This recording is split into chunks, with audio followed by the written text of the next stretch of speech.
Faz um favor para mim. Coloca o nome de vocês completo no chat aí.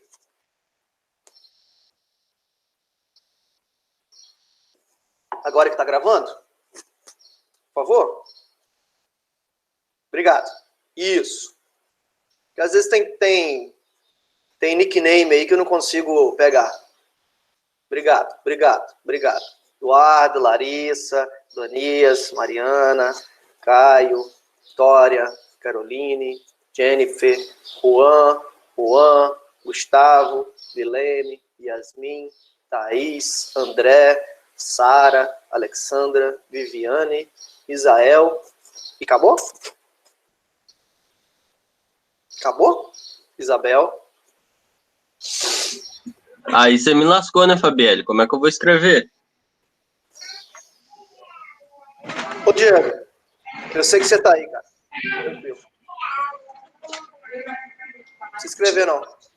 Só tem eu, né? É nóis.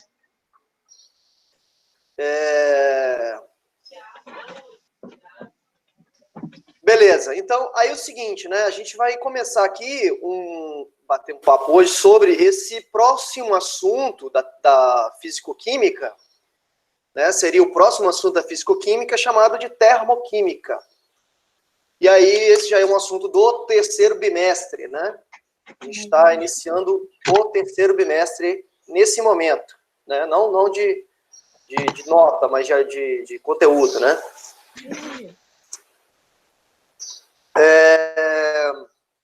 Então, vamos lá. Vamos falar um pouquinho sobre, iniciar essa discussão, né, bate-papo, sobre o que é termodinâmica. Tá dando um retorno aí. Acho que alguém está com o microfone aberto. Diego, se puder fechar o microfone. Acabou tirando da página aqui. Tem como me tirar da aula para me depois eu voltar? Não vou tirar, não. Vou só mutar você, é mais fácil. Ah, tá. Tá bom? Beleza, aqui acabou de... Acho que eu acabei de mutar ele e estava falando no meio da conversa, mas tá bom. Então, vamos lá. A gente vai falar desse assunto aqui, ó, que é conhecido como termoquímica. Vitória Fracaroli tem 2 semanas que eu não vejo aqui, hein? Mas eu vi ela no boteco domingo. É engraçado isso, né? Tem uns alunos aí que estão postando fotos em redes sociais. Ontem eu vi um aluno aí do integrado lá em Gramado, cara. Falei, caramba, alto nível o negócio, hein? Em Gramado, em plena pandemia, tirando férias. Falei, caraca, eu vou parar mesmo de dar aula, eu vou pegar vídeo do YouTube mesmo. Vamos lá. Cuidado com redes sociais, hein? Por isso que eu não tenho. Aliás, só tenho do meu cachorro. Termoquímica. O que estuda a termoquímica, né? Qual é o estudo da termoquímica? Em que a gente está preocupado aqui? Qual é o nosso foco? São assuntos totalmente diferentes, né? Desconectados, vamos dizer assim, do que a gente viu até a aula passada, né? Na aula passada a gente estudou as propriedades coligativas, né? Que são 4 as propriedades. Tonoscopia, crioscopia, ebulioscopia e osmometria, osmose, né? São as 4 propriedades coligativas. Hoje a gente vai falar de um tema totalmente diferente, né? Começar a falar de um tema totalmente diferente, mas altamente aplicável, né? Se você pegar aí as questões do Enem, ranquear as questões do Enem que mais caem, né, os assuntos de química que mais caem, termoquímica está lá listado dentre esses assuntos, né? Por que termoquímica está listado na área daqueles assuntos? O que a gente estuda em termoquímica, né? Termo significa o que mesmo? Termo vem de quê? Vocês lembram? Vocês estudam em física, né? Termometria, ou termodinâmica, né? O que significa isso aí, De Luca? Significa calor, né?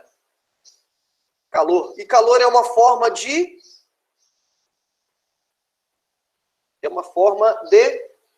energia. Muito bem. É uma forma de energia, né? Então, a termoquímica, ela estuda, né, variações de calor, né? Variações de calor variações de calor, e aí calor entre parênteses, né? Energia durante uma reação química, obviamente, ou mudança de estado. Mudança de estado. Quando eu falo mudança de estado físico, né? Sólido para líquido, líquido para gás e por aí vai. Então a gente está preocupado aqui na termoquímica nessas variações de calor. A termoquímica é um ramo específico de uma ciência chamada termodinâmica, que vocês provavelmente vão estudar em física, né? Termodinâmica. Mas a termoquímica ela está focada especificamente nos processos químicos, né? Então a gente vai esquecer um pouco a parte física e focar um pouco na parte química. Foi a primeira matéria de física desse ano. Ah, legal. Então você já tem a noção já do que é a termodinâmica aqui, né? O que seria termodinâmica aplicada, aqui um pouco da aplicação dela. Falar um pouco de trabalho, né? O que é trabalho? O que é calor, né? O que é sistema? O que é vizinhança, né? E por aí vai, né? Como é que a gente calcula o trabalho de uma expansão de um gás, de uma contração de um gás, né? Isso é muito visto na termodinâmica. O que é entropia, né? Mas a gente vai focar mais nessa palavrinha aqui, ó, calor, né? É ela que a gente vai se preocupar mais, tá bom? Não, obviamente, qual é a aplicação, né? Por isso que eu falei que tem muita aplicação e por isso que é muito abordado em provas de Enem, né? A partir de uma reação química, a gente consegue obter energia, né? A partir da reação química, ou seja, as moléculas, né, as ligações químicas, elas armazenam, de certa forma, uma certa quantidade de energia, né? É só a gente lembrar lá do ATP, né? Aquela molécula tão importante dos sistemas biológicos, né? E ali, quando eu tenho a quebra de algumas ligações, o rompimento de algumas ligações, eu tenho a liberação de energia, naquele caso, que estava armazenada ali, né? naquela ligação. Então, uma reação química nada mais é que um rearranjo de ligações químicas, e nesse rearranjo de ligações químicas, eu posso ter ou a liberação de energia na forma de calor, ou a absorção de energia na forma de calor, né? Uma das formas mais aplicadas aí, que a gente usa no nosso dia a dia, são os combustíveis, né? São os combustíveis. E aí, por exemplo, os combustíveis fósseis, né? Gasolina,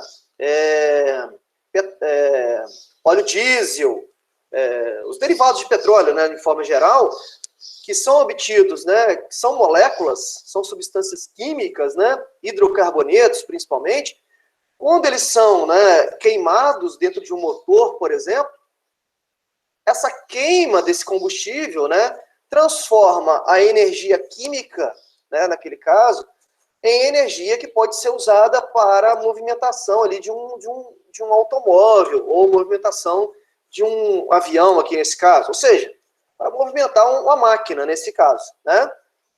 Essa transformação aí de energia química, né, em calor e tudo mais, isso é foco da termoquímica, né? É o foco da termoquímica.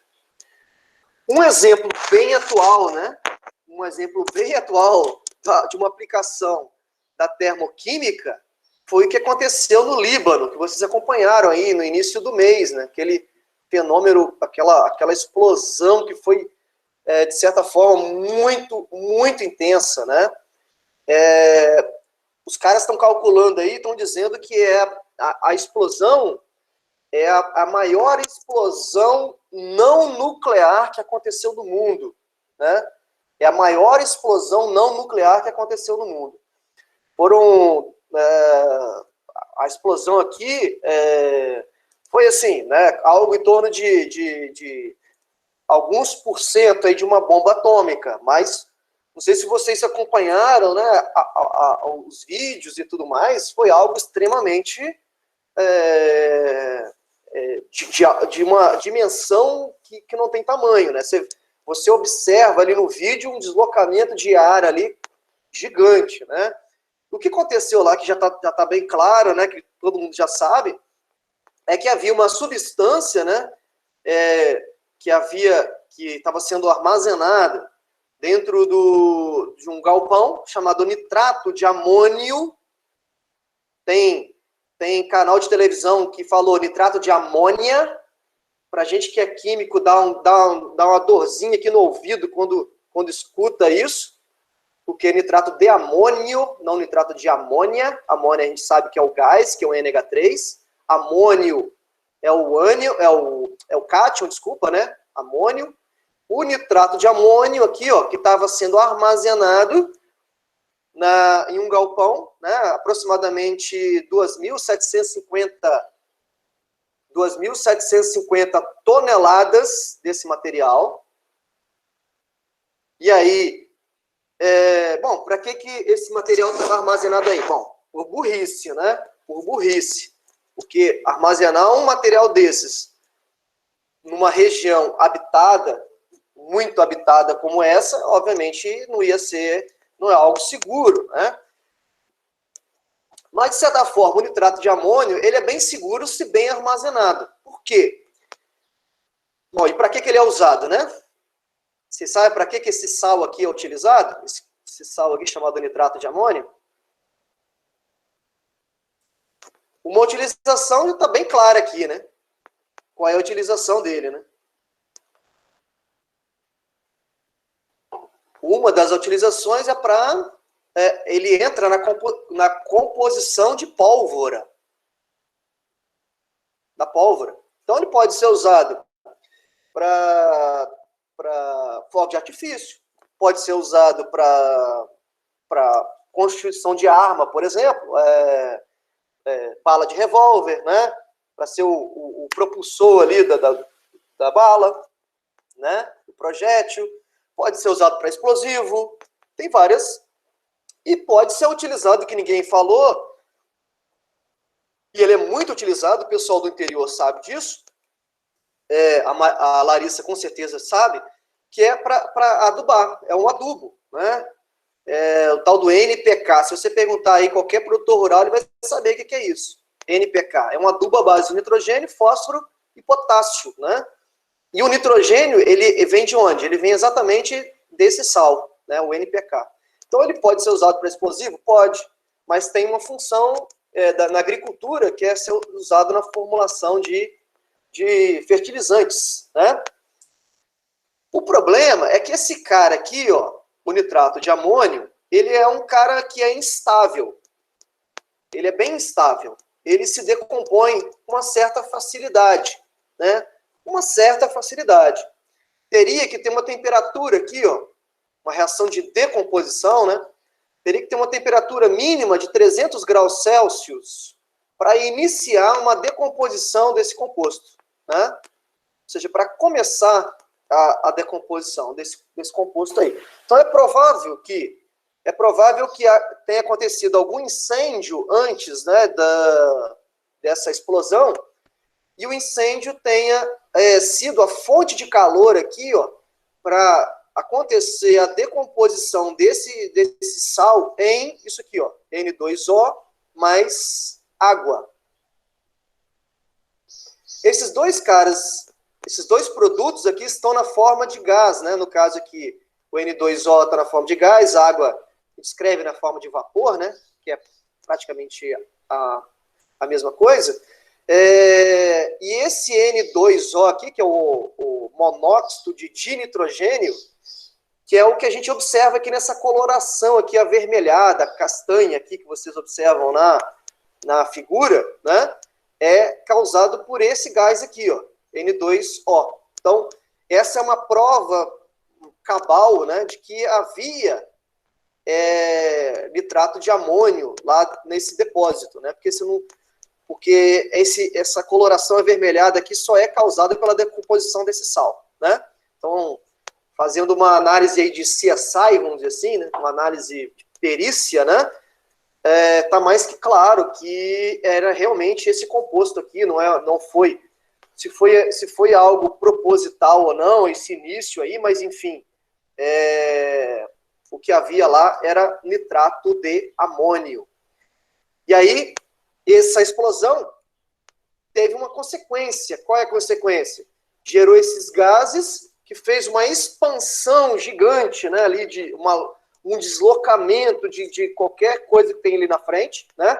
Quando você tem um gás se deslocando, isso gera uma pressão, a gente sabe disso, e essa pressão foi destruindo tudo que tinha perto. Não só a pressão, mas também a pressão por conta dos gases gerados aqui, ó, né?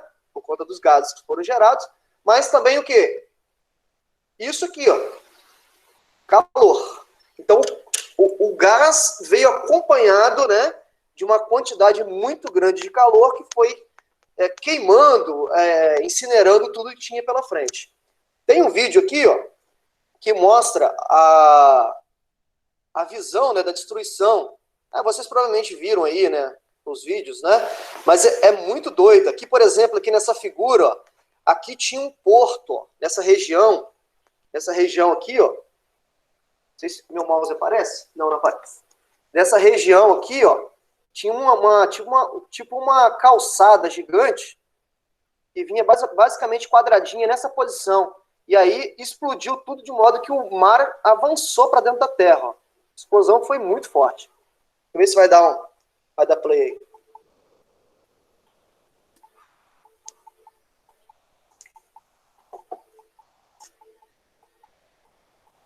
Já respondo sua pergunta, Kramer.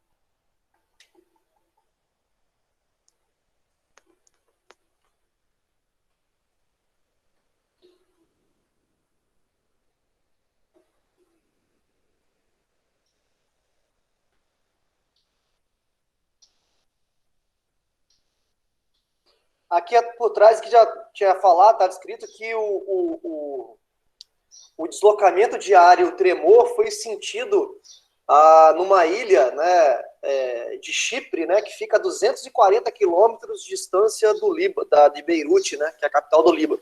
Ou seja, cara, a explosão foi muito violenta, tanto é que as imagens são bem claras em relação a isso. Kramer, não dá, até daria, tem um documentário, tem um filme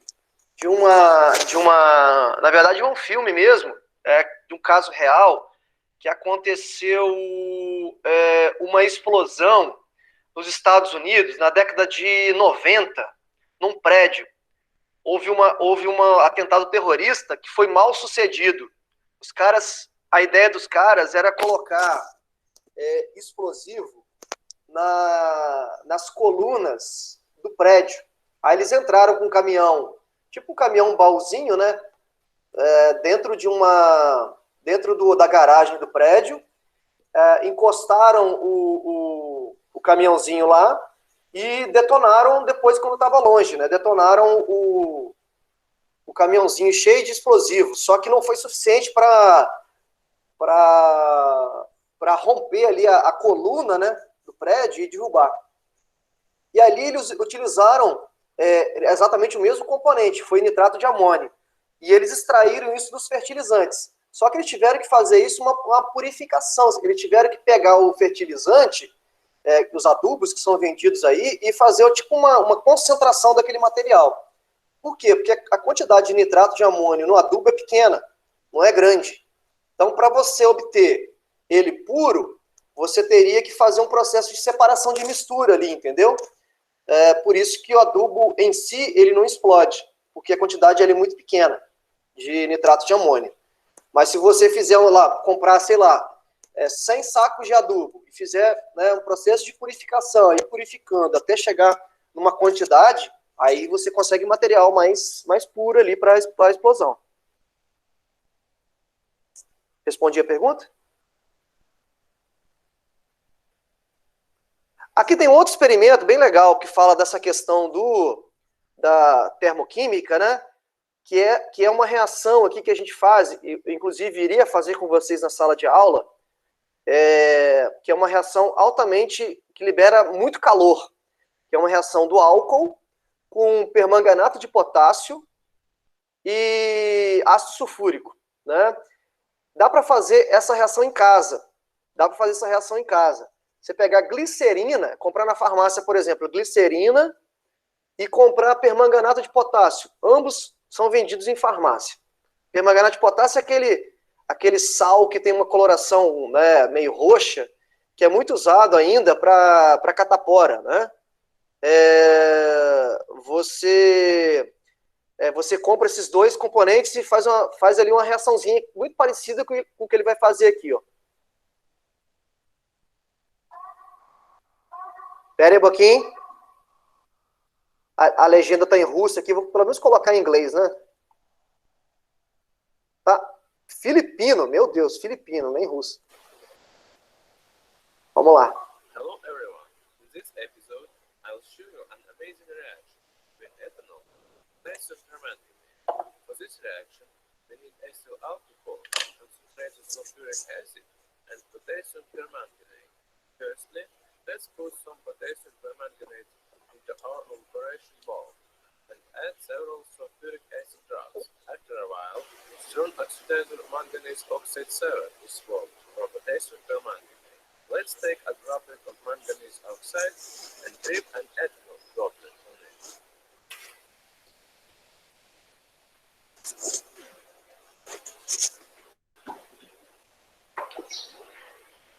Add contact of alcohol with manganese oxide. Alcohol instantly ignites.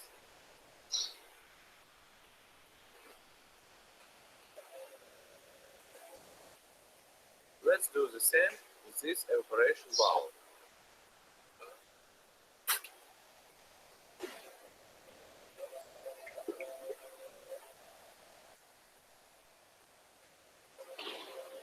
The reaction is very rough and sometimes is accompanied by an explosion. This is what happens. Manganese oxide decays into manganese dioxide and alcohol burns down, forming a small amount of acetic aldehyde. Subscribe to my channel to learn about some more astonishing reactions. Isso aí. Bom, aí o que a gente observou, né? Que é uma reação química que ele fez, né? Que libera tanto calor, a liberação de calor é tão grande que você não precisa de um fósforo, né? Como diz aí, você não precisa de um fósforo para iniciar a reação.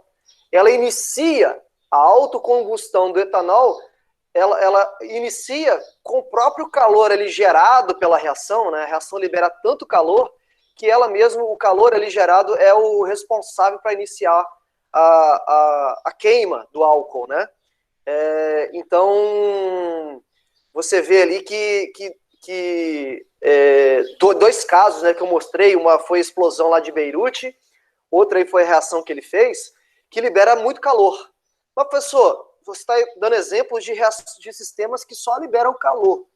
Não teria reações que acontece o contrário?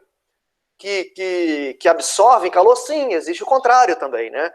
Reações que absorvem calor. Ou processos que absorvem calor. Quer ver um exemplo? Quando você coloca álcool na pele, ou algum solvente, né, éter, por exemplo, é o mais comum é álcool, né, porque éter não é tão comum. Mas quando você coloca um álcool na sua pele e você, por exemplo, assopra ali, o que você sente ali quando você faz isso? Ô, Kramer, você quer explodir sua casa, brother? Tem como calcular a quantidade de álcool necessária para explodir tudo? Explodir tudo o quê? É muito relativo o que você quer fazer, né? Mas sim, Luca, é isso mesmo. A gente sente um frio, né? Quando a gente faz, né, coloca álcool na pele e assopra, você sente um frio ali na sua pele. Por que isso acontece, né? Isso acontece porque o processo de evaporação do álcool, né, ali não é uma reação química, é uma evaporação. A evaporação do álcool, ou seja, o álcool passando do estado líquido para o estado gasoso, esse álcool, ele rouba calor. Esse processo, né, essa transformação, ele rouba calor. Então, ele absorve o calor. E ele absorve o calor de quem? Da sua pele, né? Por isso que você sente a sua pele mais fria do que as outras regiões do seu corpo, né? Isso se deu por quê? Porque houve uma absorção de calor durante esse processo. Então, note, eu estou antecipando aqui um conceito, né? Existem dois processos termoquímicos. Os processos que liberam calor e processos que absorvem calor, né? O motor de um carro, por exemplo, queimando, né? O motor de um carro, aliás, queimando a gasolina, né? Você coloca a gasolina lá no carro. E aí você vai, liga o automóvel, né? Quando daqui a pouquinho você sente o motor do carro tá como? Quente, né? Por que está quente o motor do carro? Porque a queima da gasolina é um processo que libera calor, né? Libera calor e você sente esse calor ali nas partes metálicas do automóvel. Tanto é que o automóvel precisa de um sistema ali de resfriamento, né? Sem aquele sistema de resfriamento, automaticamente a quantidade de calor liberada ia ser tão grande que o motor ia derreter, né? Porque ia chegar na temperatura de fusão do metal, né? Ou do plástico, enfim, ia derreter tudo. Ah, sim, Kramer. Olha só, na verdade, isso não pode ser uma explosão, né? Mas é uma explosão muito pequena. Uma explosão mesmo é uma explosão que, igual aconteceu em Beirute, é uma explosão que gera uma quantidade de calor grande, mas é uma explosão que libera gás, né? Para ser uma explosão, vamos dizer assim, para ter o efeito explosivo, tem que liberar gás. Por que é colocado o nitrato de amônio dentro de uma cápsula de revólver? Qual o objetivo de fazer isso? Porque quando você coloca nitrato de amônio dentro de uma cápsula de uma bala lá, de um projétil, você tem, dentro de um recipiente ali que está fechado, uma quantidade muito grande de uma substância que vai se decompor, vai gerar um gás, né? E esse gás vai fazer o quê? Esse gás vai expandir, vai querer ir para todo lado. E aí o que vai acontecer automaticamente?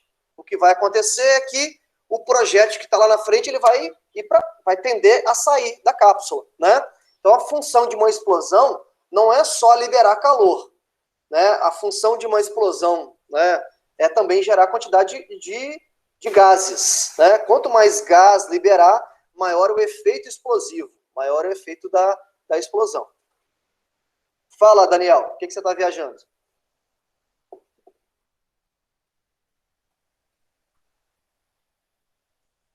Qual é a viagem? Eu só estou dando um panorama aqui inicial do que é a termoquímica. Eu não comecei a falar ainda de conceitos, nada disso ainda não, tá, pessoal?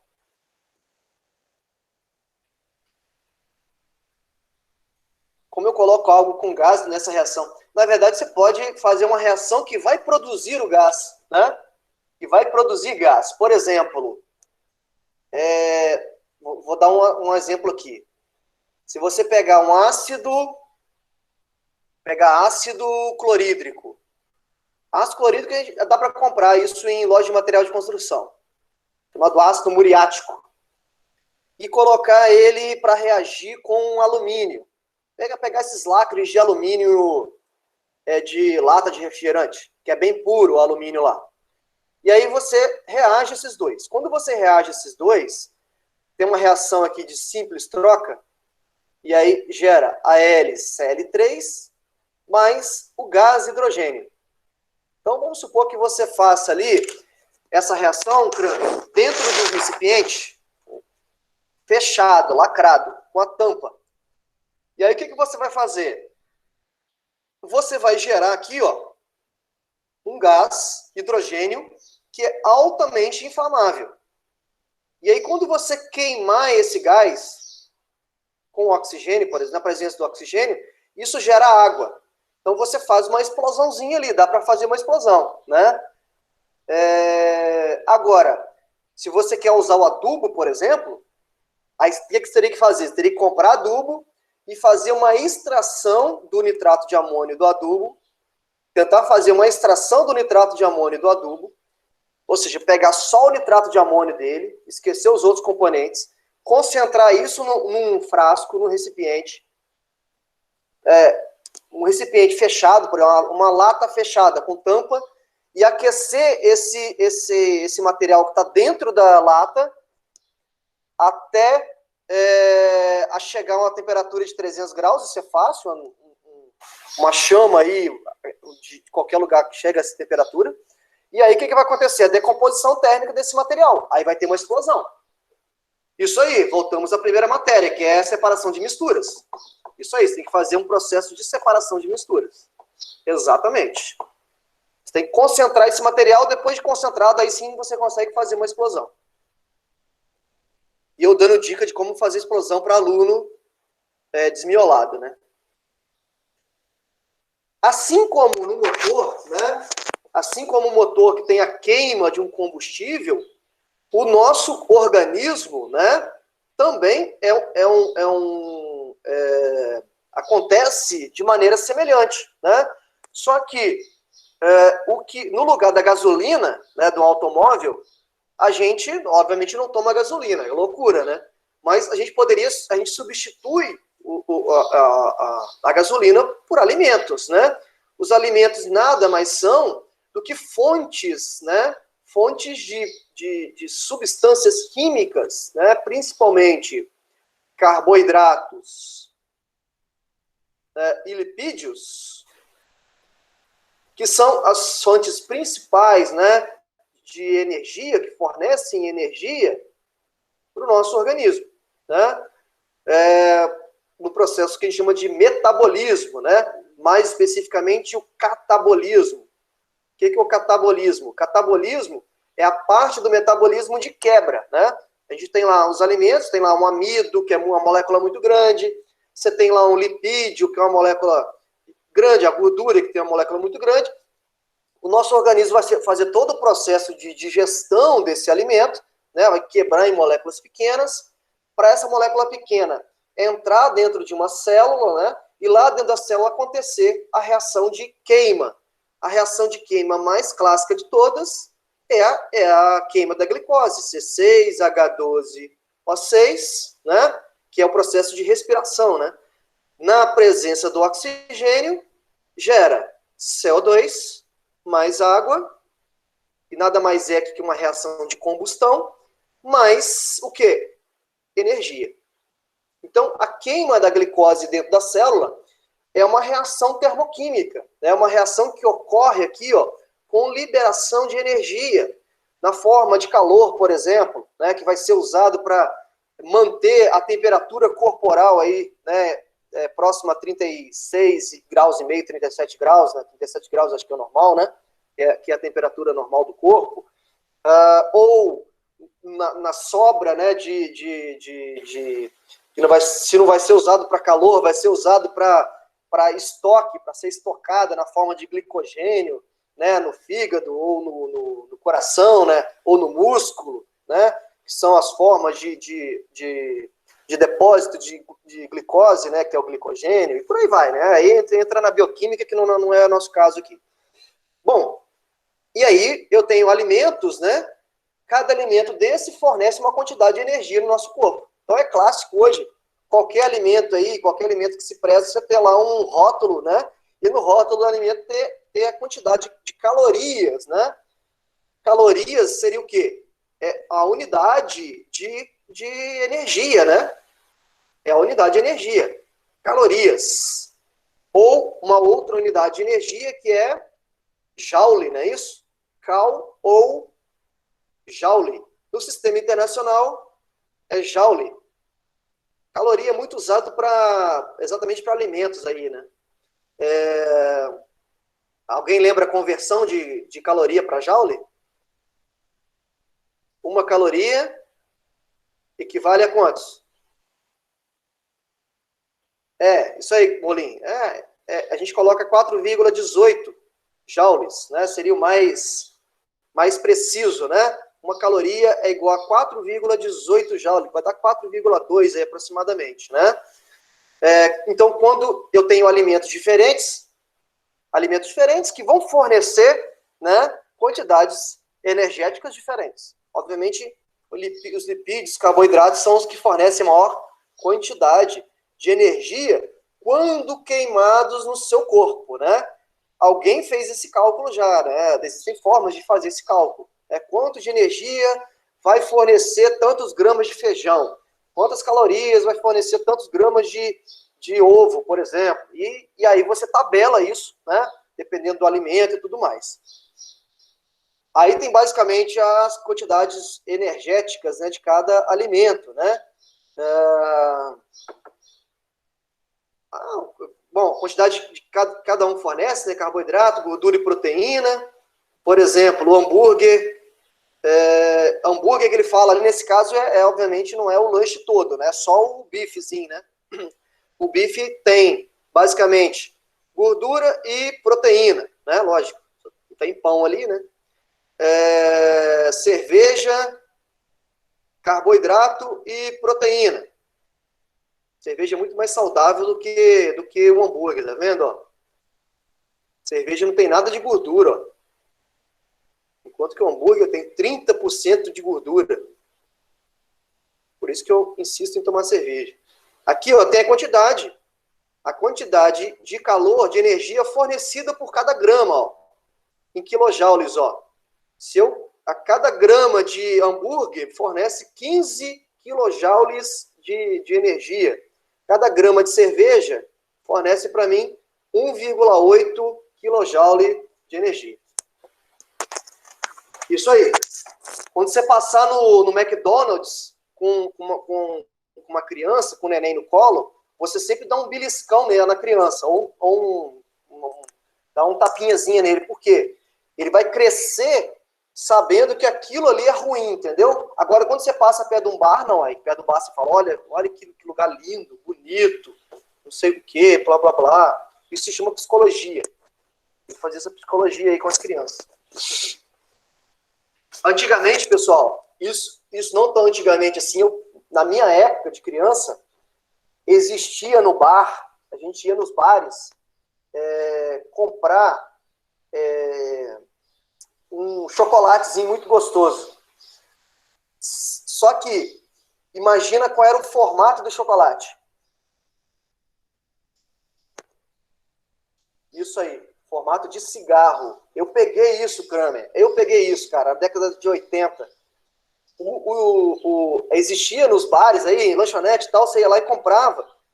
Não tinha tanta variedade que a gente tem hoje, né, de opções. Mas o chocolate era no formato de um cigarro. E tudo tinha um motivo. Qual era o motivo? Obviamente, psicológico, né? A indústria de cigarro, ela investiu fortemente nisso para quê? Para que as crianças crescessem achando, né, na cabeça delas que cigarro era coisa legal, né? Por isso que hoje é a coisa mais ridícula do mundo, né? Imagina isso hoje, né? Nem propaganda de televisão pode ter mais, né? Mas na década de 90 isso era muito comum, propaganda de cigarro na televisão. Era o que mais rolava, era propaganda de cigarro na televisão. Não, mas o Batão não. O Batão não tem formato de cigarro, não. O Batão é outro formato. Breno, era um chocolatezinho no formato perfeito de um cigarro. Tinha o filtro, tinha o tamanho, tinha o desenho idêntico. Não era igual o Batão, não. Hoje em dia faz isso com música. Exatamente. Vamos lá. Vamos continuar aqui o nosso bate-papo. Agora sim, vamos começar a falar de conceitos, né? Porque é o seguinte, quando uma reação química acontece, né? Uma reação química acontece, a gente tem que... O que é isso, Rafael? Mas é verdade isso. É verdade isso, Rafael. Antigamente, existiam bebidas bebidas que elas eram fortificadas, vamos dizer assim, com substâncias psicoativas. Por exemplo, a própria cocaína, a própria Coca-Cola, na história dela, né? Se você for pegar a história dela, a Coca-Cola era vendida em farmácias. Era um medicamento. Por que a Coca-Cola era um medicamento? Porque ela era formulada à base de extrato de coca. O que é extrato de coca? Nada mais é que a folha da coca que se extrai a cocaína. Eu tenho teores de cocaína lá. Eu tinha na cocaína, obviamente, na Coca-Cola, extratos de coca, né? E aí era vendido como estimulante em farmácias. Mas ninguém sabia o efeito viciante aí dessas substâncias, né? Mas era muito comum. Tinha, Larissa. Bom, hoje o que eu sei é que a Coca-Cola tem muita cafeína na fórmula, né? E a cafeína nada mais é do que um estimulante também. Agora, eu acho que não tem mais. Foi tirado. Mas a cafeína é bem viciante. Não, eu não tomo Coca-Cola há muito tempo. Já tem quase 10 anos que eu não tomo Coca-Cola. Cerveja é muito mais saudável. Bom, vamos lá. Então, vamos lá. Definindo aqui alguns termos, né? Quando eu tenho uma reação química, a gente precisa definir algumas coisas. Primeiro, definir sistema e vizinhança. O que é sistema e o que é vizinhança? Bom, sistema é onde acontece a minha transformação. Então, imagina um tubo de ensaio. Eu tenho um tubo de ensaio no qual eu coloco lá uma reação para acontecer, né? O que seria sistema, o que seria vizinhança? Sistema é onde está acontecendo a reação química, né? Lá as moléculas que estão reagindo, isso a gente chama de sistema, né? Sistema seria, no nosso caso específico, a reação química. E o que seria vizinhança? Vizinhança, como o nome está dizendo, é tudo que está em volta dessa reação química. Por exemplo, o tubo de ensaio, a parede do tubo de ensaio, o vidro, a água que está ali dentro daquele recipiente. Tudo aquilo a gente chama de vizinhança. Vizinhança é tudo que está em torno do sistema. Ok? Então, numa reação química do laboratório, por exemplo, sistema é a própria reação química, as moléculas reagindo aqui, ó, hidrogênio reagindo com oxigênio. Isso aqui é o meu sistema. Isso vai produzir o quê? Água. Quando isso produz água, desculpa, quando isso produz água, nesse caso, ele está usando aqui, ó, um sistema no qual eu tenho um êmbolo, né? Eu tenho tipo uma seringa, mas uma seringa que tem um êmbolo que se move com muita facilidade. Quando essa reação aqui acontece com contração de volume, esse êmbolo ele vai cair, ele vai baixar naturalmente. Isso gera o que a gente chama de trabalho, né? Trabalho. O sistema realiza trabalho ou a vizinhança realiza trabalho sobre o sistema. Isso são conceitos muito termodinâmicos, né? Mas importante porque tem a questão do sinal, né? Sinal positivo, sinal negativo. É o trabalho que entra, é o trabalho que sai, é o calor que entra, é o calor que sai. Isso tudo é definição, tá? Então, a gente tem que definir essas duas coisas, sistema e vizinhança. Sistema é a reação química e vizinhança é tudo que está em volta desse sistema que eu estou trabalhando, tá? E aí, pessoal, eu não sei se vocês falaram que viram isso em termodinâmica. Isso aqui, ó, é a forma de escrever a primeira lei da termodinâmica. Primeira lei da termodinâmica. O que é a primeira lei da termodinâmica mesmo, já que vocês estudaram a termodinâmica? O que ela diz mesmo? Vamos ver se vocês estudaram mesmo. Pode consultar o Google aí. Google.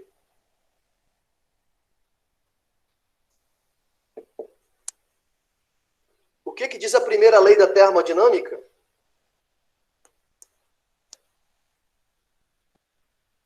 Boa. Calor mais trabalho dá variação de E. Legal. Obrigado. Mas é basicamente assim, ó. Essa primeira lei, ela é a chamada lei da conservação. Isso aí, exatamente. A lei da conservação. O que diz a lei da conservação? Não existe ainda no mundo, não existe no mundo, um motor que se move sem combustível. Por que não existe um motor que se move sem combustível? Por quê? Para eu movimentar um motor, por exemplo, para eu movimentar um carro, o que eu preciso para movimentar um carro? Eu preciso de combustível. E combustível, exatamente, De Luca. Esse combustível vai ser queimado lá no motor, no caso da gasolina. A gasolina vai ser queimada para gerar gás carbônico. O gás carbônico ele vai movimentar um pistão, né? Vai movimentar os pistões do motor a combustão. Eu tenho um movimento dos pistões, e esse movimento dos pistões vai ser aproveitado para movimentar o automóvel. Ou seja, é a energia química que está se transformando em trabalho, né? E esse trabalho, e calor nesse caso também, porque o automóvel esquenta quando queima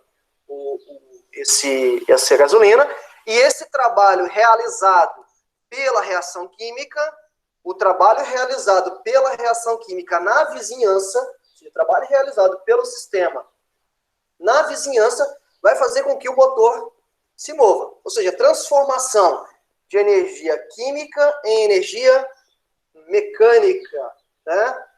Eu estou transformando uma energia em outra. Não existe como, não há uma forma de movimentar um carro, um automóvel, sem ter o combustível para ser queimado e gerar e liberar uma energia para ser usada para outra forma de energia. Essa é a primeira lei da termodinâmica, ou também conhecida como lei da conservação de energia. E vocês devem ter visto isso em termodinâmica, né? A gente vai usar aqui os conceitos só iniciais.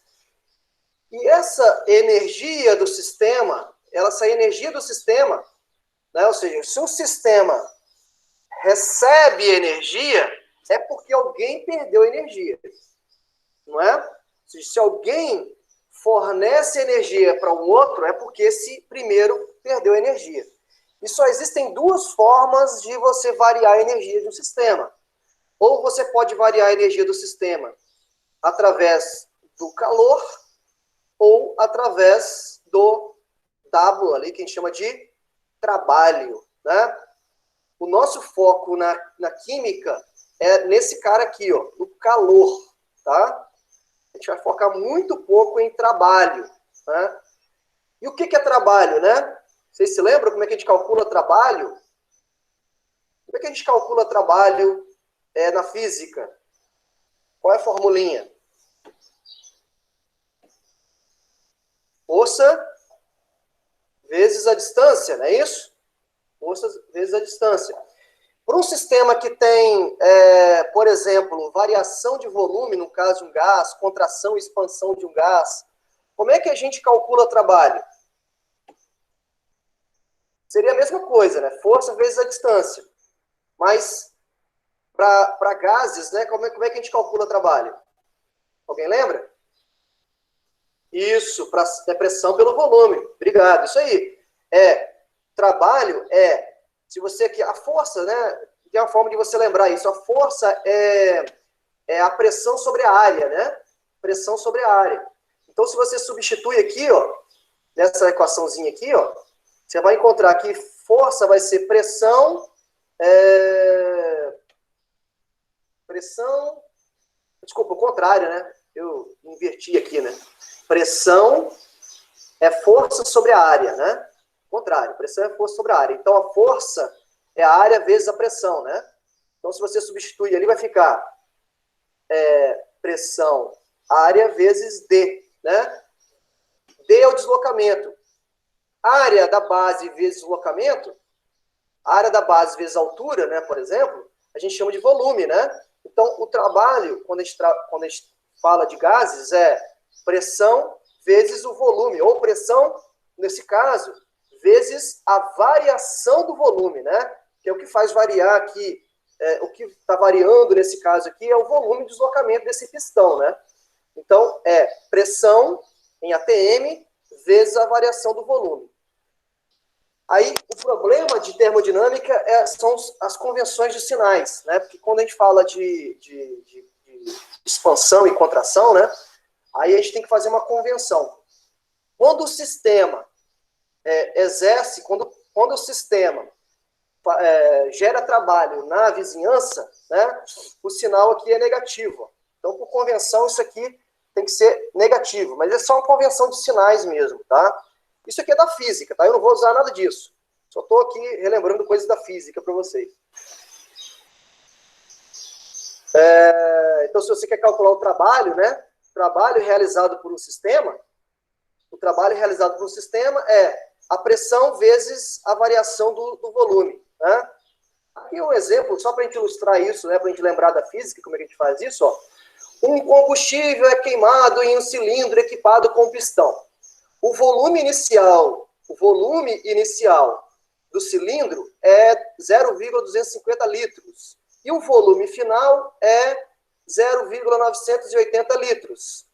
Se o pistão expandir contra uma pressão, se houver uma expansão desse pistão numa pressão de 1,35 atm, qual vai ser a quantidade de trabalho realizada pelo sistema? Então, só substituir. Trabalho é igual a menos P delta V. Né? Então, o trabalho vai ser menos P delta V, vai ser volume final menos volume inicial. Então, o trabalho vai ser igual a menos pressão 1,35, volume final 0,980, volume inicial 0,250. Ou seja, vai ser a pressão, o trabalho é pressão vezes a variação do volume, né? Que vai dar, nesse caso, 0,980 menos 0,250 vezes 1,35. Vai dar menos 0,98, né? Se você calcula aí o trabalho, esse sinal negativo aqui mostra que o trabalho foi realizado na vizinhança, né? O trabalho do sistema na vizinhança. Vizinhança. Ok? Isso é só para lembrar da física mesmo. A gente não vai usar nada de trabalho aqui não, fica tranquilo. Então, uma forma de variar a energia, né, de um sistema é variando o trabalho ou o calor, né? Ou variando o trabalho ou o calor. O trabalho a gente já definiu o que é, né? Trabalho é força vezes deslocamento ali. Agora, o que é o calor, né? Qual a definição de calor? A definição de calor é o seguinte: é a energia que flui entre um sistema e sua vizinhança em virtude de um gradiente de temperatura. Então, vamos supor a seguinte situação. Vamos supor que eu tenha uma lata de refrigerante que está geladinha ali, super gelada. Com o tempo, o que vai acontecer com essa lata de refrigerante se eu tirar da geladeira? Ela vai ali diminuindo a temperatura. Por quê? Porque, de certa forma, a vizinhança, como a vizinhança está mais quente do que o sistema, né, vai ter um fluxo de calor que está aqui fora, né, do calor, né, ou seja, está muito quente para dentro da latinha do refrigerante, de modo a igualar as duas temperaturas, né? Quando isso iguala, aí beleza, eu tenho o que chama de equilíbrio térmico, né? Então, o equilíbrio térmico é causado por um fluxo de calor do lado que está mais quente, né, do lado que está mais frio. Né? Isso por quê? Porque eu tenho um gradiente de temperatura. O que é gradiente? Eu tenho uma diferença de temperatura, um contraste de temperatura de uma região para outra. Né? Isso, obviamente, só é causado se eu tiver uma parede que permite que o calor passe de um lado para o outro. Infelizmente, as garrafas térmicas, elas não são 100% eficientes, né? Por que não são 100% eficientes? Porque elas deixam, né? Elas deixam passar calor de um lado para o outro. Um sistema que não deixa passar é o que a gente chama de sistema adiabático, né? O que é um sistema adiabático? Não permite troca de calor de um lado para o outro. Isso, obviamente, vocês viram em física, né?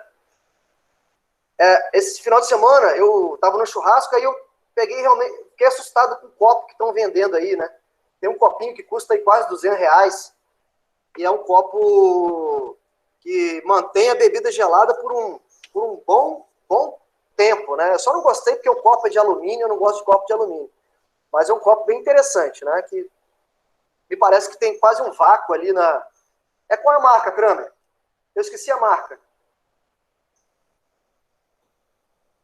Achei bem legal. Tem uma marca específica aí, acho que custa quase R$200. Só a gente rica que pode comprar esse copo aí, né? Só quem tem muito dinheiro. Isso aí, Stanley. Isso aí. Só quem tem muito dinheiro tem esse copo aí. Na verdade, eu só experimentei. Isso, Feliciano, isso mesmo. Num sistema adiabático, né, no sistema que tem uma parede totalmente adiabática, não permite que o calor passe de uma região para outra. Né? O calor chega aqui, ele realmente reflete, ele volta. Né? Isso, no mundo que a gente vive, é praticamente impossível acontecer. Né? Para se ter um sistema adiabático, tem que ter vácuo absoluto. Tem que ter um vácuo absoluto. Não ter nenhuma molécula ali dentro capaz de permitir essa troca de calor. Né? Por isso que a garrafa térmica, ela mantém durante um certo tempo, né? Na verdade, não mantém, né? Logo depois que você coloca o café numa garrafa, ela já começa a perder calor, né? Ela já começa a perder calor, e aí, daí 5 horas já tem um café que já está gelado. Ou seja, gelado não, né? O café vai estar com a mesma temperatura do que a temperatura do ambiente ali, né? A temperatura de fora. Não é isso? Então, calor aqui é uma variável muito importante para a gente. Né? Porque se entra calor ou sai calor de um sistema, isso vai fazer com que a energia desse sistema possa variar. Né? Isso através aqui, olhando aqui a primeira lei da termodinâmica. Né? Se entrar calor dentro do sistema, né, o que vai acontecer? A energia interna desse sistema vai aumentar, né? Se entra calor. Se o calor sai, a energia desse sistema vai diminuir, né? Então, são duas definições aí de calor. E como é que a gente mede calor, né? Como é que a gente mede calor, essa troca de calor de um sistema para outro, né? Da garrafa de refrigerante, da latinha de refrigerante para o ambiente de fora. Como é que a gente calcula esse calor, né? Aquela velha equaçãozinha, né? Que macete, não é isso? Que macete? QMC delta T, não é isso? Vocês lembram disso, né? Q aqui, ó, é a quantidade de calor. M é a massa, né? Do sistema. C é o chamado calor específico. É o calor específico, né?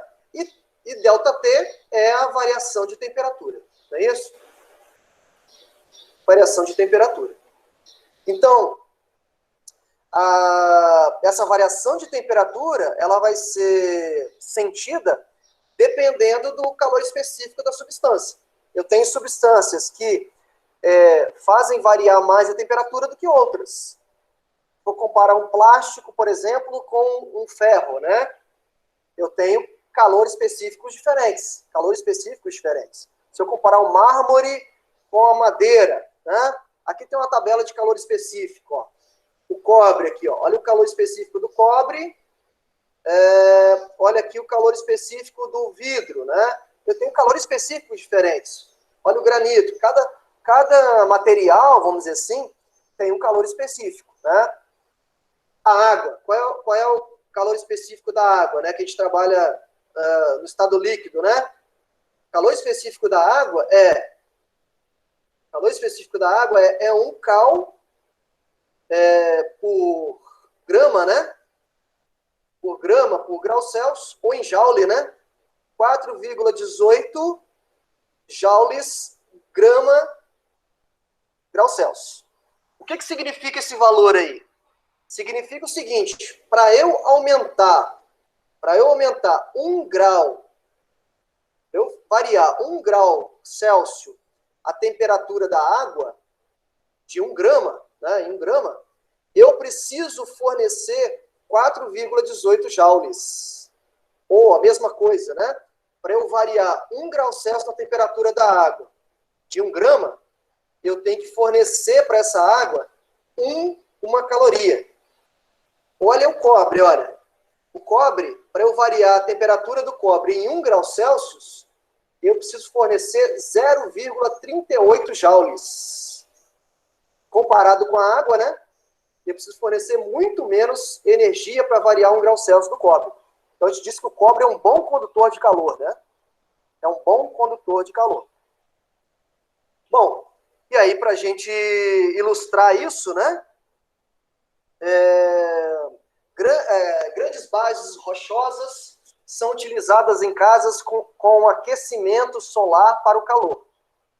Obviamente, isso em países frios, né? Aqui não faz sentido nenhum. Suponha que o calor específico da rocha seja 0,82 joule por grau Celsius por Kelvin por grama. Calcule a quantidade de calor absorvido por 50 gramas de rochas, considerando um aumento de temperatura de 12 graus Celsius. E quer saber qual vai ser a quantidade de calor que a rocha vai absorver quando a temperatura da rocha aumentar em 12 graus. Então, se eu só acrescentar aqui um slide, ver se consigo colocar aqui, inserir fundo aqui, como é que é mesmo? Bota fundo. E aí, o que eu tenho, né, pessoal? Eu tenho o calor vindo do Sol, que está sendo absorvido pela rocha, e essa rocha vai reter esse calor, vamos dizer assim, né? Ele quer saber quanto de calor que essa rocha está retendo. Como é que a gente faz esse cálculo? QMC delta T, não é isso? Q igual a MC delta T. Q é o calor absorvido, massa ali é a massa da rocha, nesse caso, 50 quilos, né? Isso vai dar 50 mil gramas, ou 50 vezes 10 a 3 gramas, né? Vezes o calor específico, nesse caso, da rocha, que é 0,82. 0,82 unidade joule grama por Kelvin, né? Vezes a variação de temperatura. Qual é a variação de temperatura? Ele quer saber quanto que vai ser o calor quando aumentar 12 graus Celsius, variar 12 graus Celsius.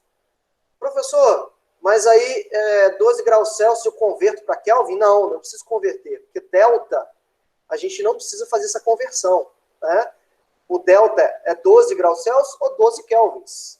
Tanto faz. Então eu posso colocar aqui 12 kelvins, né? Então o calor vai ser, aqui, ó, Kelvin corta com Kelvin, grama corta com grama. O calor, nesse caso, vai ser igual a 50 vezes 0,82 vezes 12, que vai dar 492 vezes 10 a 3. O que sobrou aqui, ó? Joule. Ou, né, 492 kJ. Ok? Essa é a quantidade de calor que a rocha vai absorver. Né? O sinal aqui é positivo.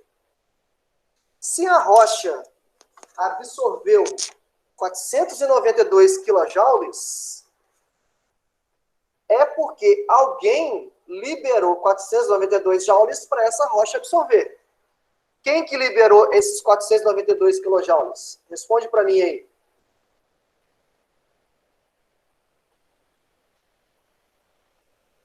Quem liberou esses 492 joules para a rocha absorver?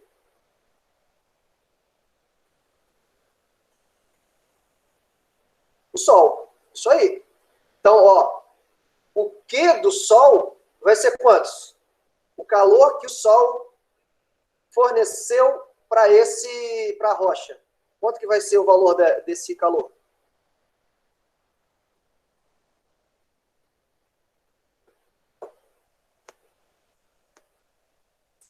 Vai ser diferente desse valor aqui? Ou vai ser igual?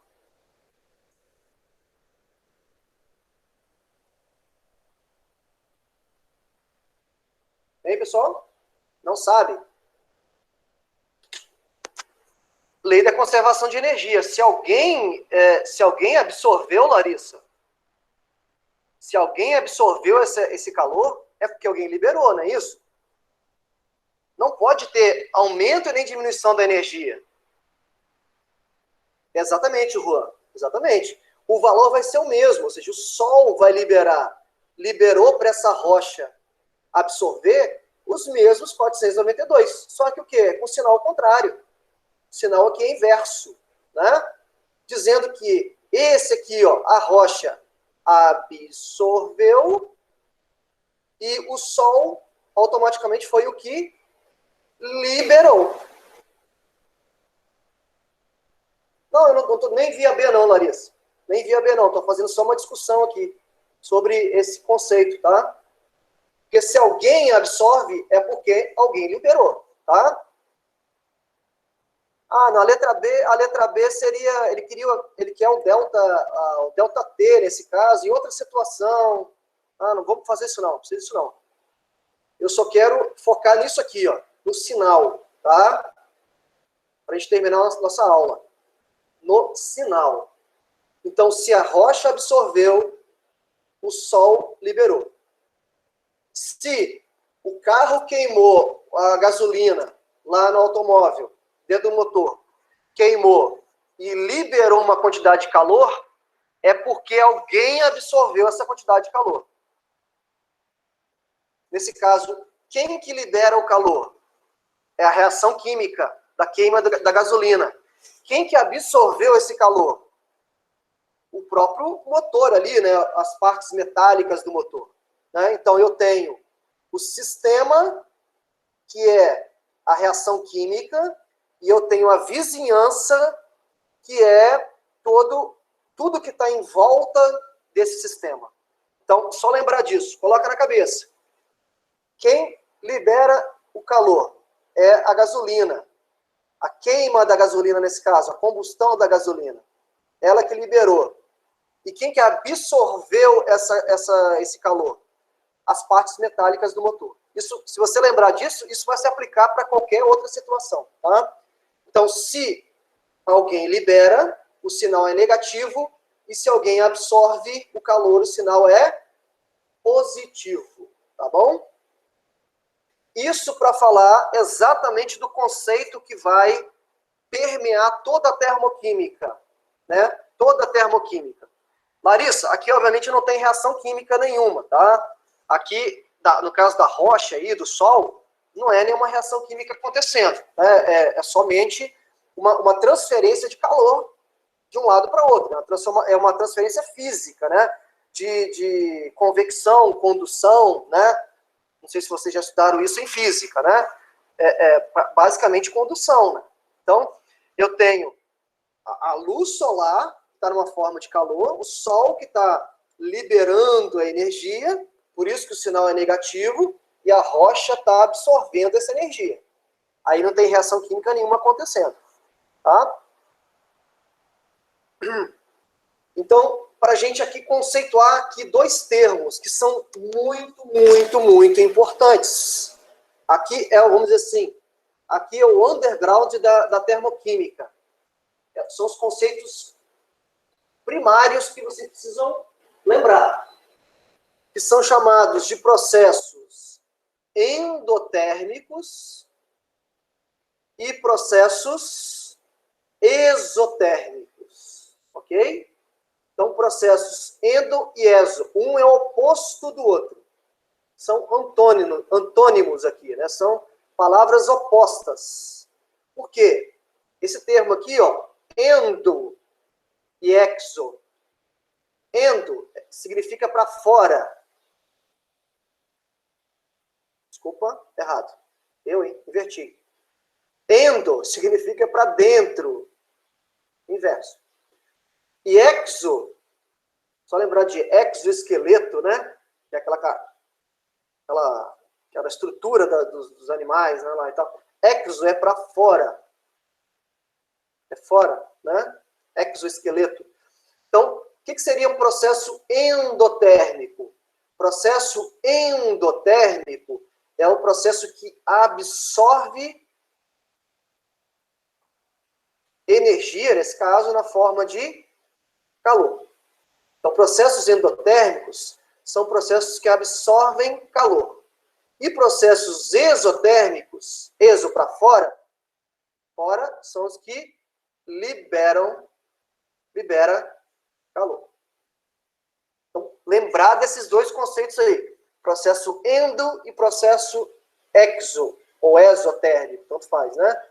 Exo, libera, endo, absorve. Ok? Então, no caso da queima da gasolina, a queima da gasolina é um processo que libera calor ou é um processo que absorve calor? Fala para mim aí. A queima da gasolina no motor é um processo exotérmico que libera. Isso aí, Larissa. Logo, é um processo... Logo, a gente classifica como, exato, exotérmico. Muito bem. O exemplo que eu dei lá de Beirute, né, da bomba lá que explodiu lá. Aquilo foi um processo endo ou exo?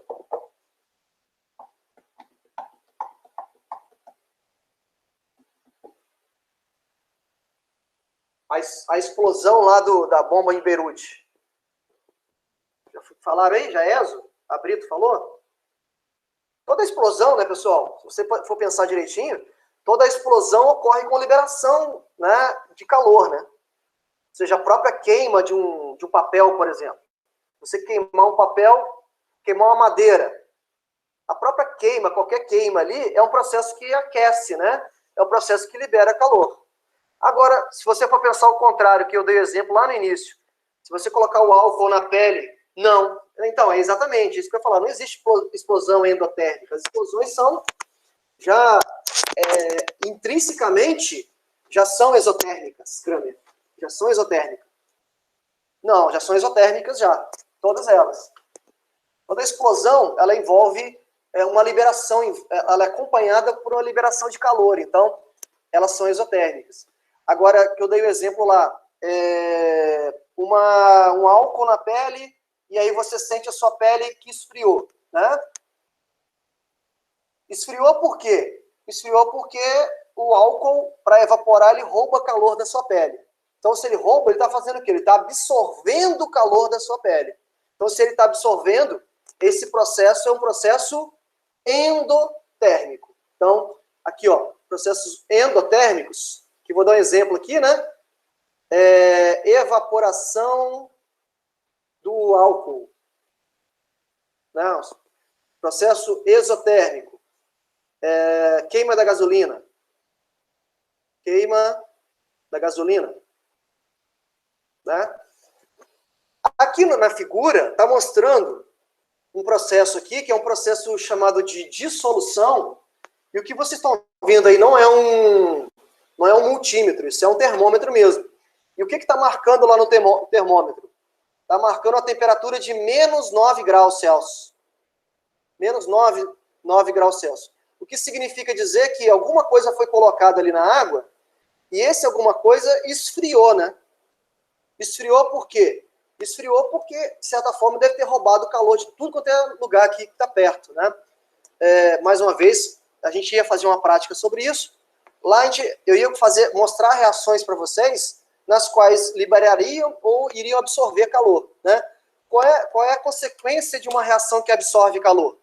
É esfriar, né? Ela resfria. Qual é a consequência de uma reação que libera calor? Ela aquece, né? Que é o contrário aqui, né? A explosão, né? Então, as reações exo, que são reações que liberam calor, o que elas fazem? Elas aumentam a temperatura da vizinhança. ok? E as reações endotérmicas, que são reações que absorvem calor, o contrário. O que a gente nota é uma diminuição da temperatura da vizinhança. Uma diminuição da temperatura da vizinhança. Então, sempre vai existir esses dois tipos de reações. Ou uma reação, o processo ele é endo, ou o processo, ou a reação é exo. Não existe o meio termo, tá? Ou ela vai liberar calor, ou ela vai absorver calor. E aí, convenção de sinais que a gente colocou lá atrás, ó. Quando absorve calor, o calor é positivo. O Q aqui, ó, é maior do que zero. Quando libera, o Q é menor do que zero. Ou seja, sinal negativo e aqui o sinal positivo. Tudo bem? Então, reação exo é uma reação que libera. O calor tem sinal negativo. A reação endo é uma reação que absorve calor. E o sinal do calor é positivo. Tudo bem aí? Tá aí? Tudo tranquilo? Por exemplo, aqui, uma outra situação. Para eu transformar água sólida em água líquida, eu preciso fornecer calor ou eu preciso liberar calor para isso acontecer? Ou seja, para passar de sólido para líquido. Sólido para líquido. Que chama de fusão, não é isso? Lembra lá no primeiro ano? A gente precisa fornecer calor para isso acontecer ou a gente precisa liberar calor para isso acontecer?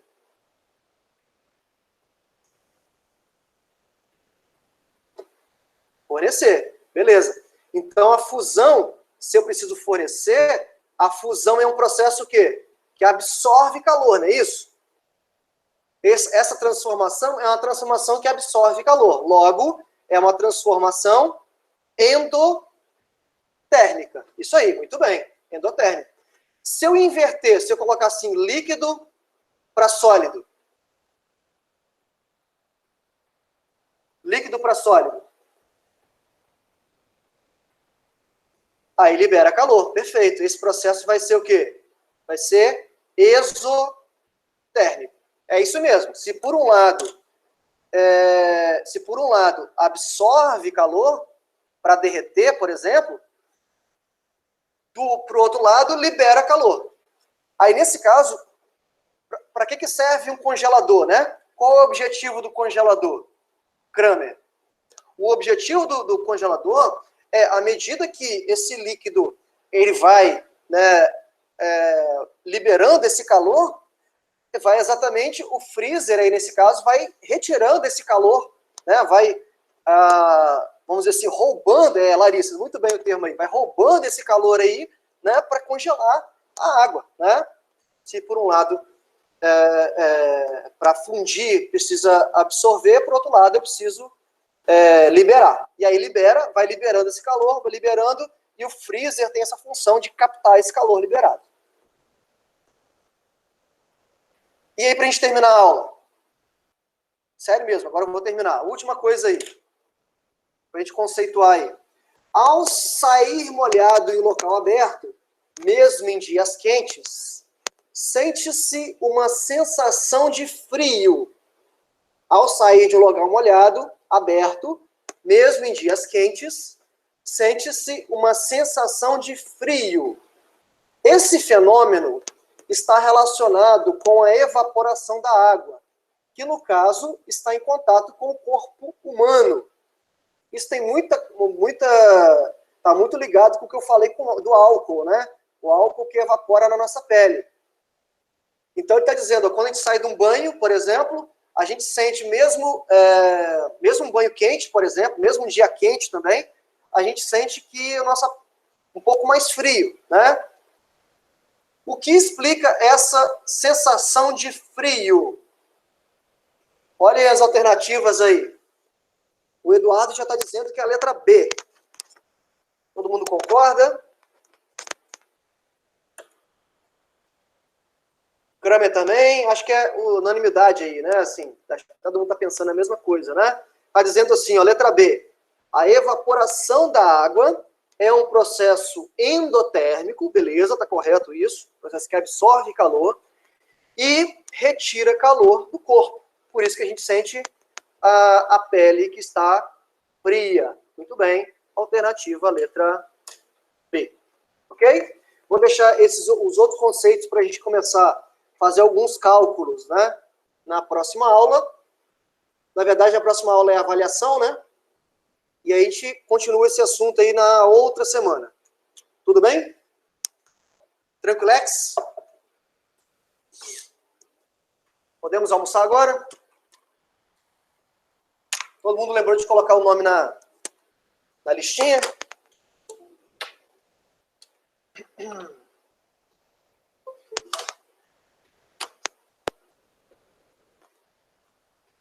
Não, Kramer, é só colocar o nome no chat para mim, por favor. Se você não colocou ainda, o nome completo. É porque seu nome tá como nickname aí. Só quem não colocou, tá bom? Beleza, pessoal. Então é isso. Até semana que vem. Avaliação, estudem. Hoje tem lista, né, para entregar. Hoje tem lista para fazer. Beijão. E até lá. Valeu.